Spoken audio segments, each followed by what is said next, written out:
Hi friends, welcome back to Rakhi Rangoli by Pramila.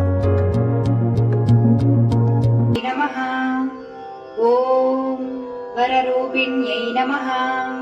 ॐ क्रोडाननायै नमः ॐ कोलमुख्यै नमः ॐ जगदाम्बायै नमः ॐ तरुण्यै नमः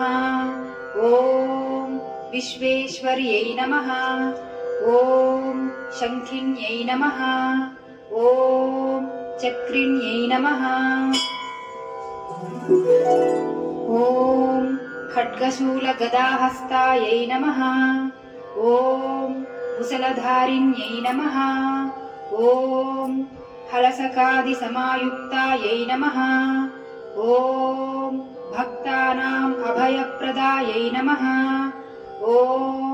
इष्टार्थदायिन्यै नमः ॐ घोरायै नमः ॐ महाघोरायै नमः ॐ महामायायै नमः ॐ वार्ताळ्यै नमः ॐ जगदीश्वर्यै नमः ॐ अन्धे अन्धिन्यै नमः ॐ रुन्धे रुन्धिन्यै नमः ॐ जम्भे जम्भिन्यै नमः ॐ मोहे मोहिन्यै नमः ॐ स्तम्भे स्तम्भिन्यै नमः ॐ देवेश्यै नमः ॐ शत्रुनाशिन्यै नमः ॐ अष्टभुजायै नमः ॐ चतुर्भुजायै नमः ॐ उन्मत्तभैरवाङ्कस्तायै नमः ॐ कपिललोचनायै नमः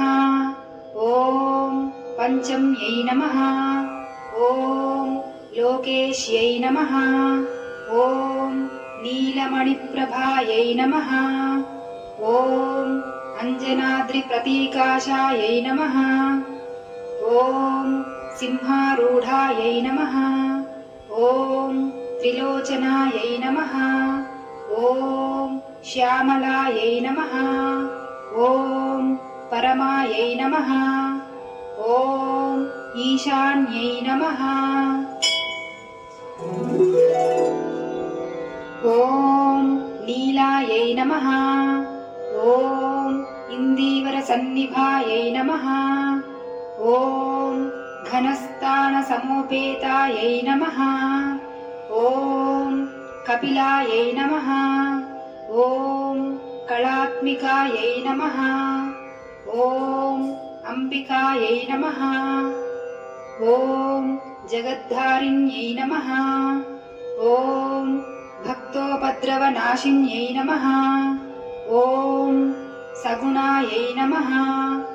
ॐ निष्कलायै नमः ॐ विद्यायै नमः ॐ नित्यायै नमः ॐ विश्ववशङ्कर्यै नमः ॐ महारूपायै नमः ॐ महेश्वर्यै नमः ॐ महेन्द्रितायै नमः ॐ विश्वव्यापिन्यै नमः ॐ देव्यै नमः ॐ पशूनाम् अभयङ्कर्यै नमः ॐ कालिकायै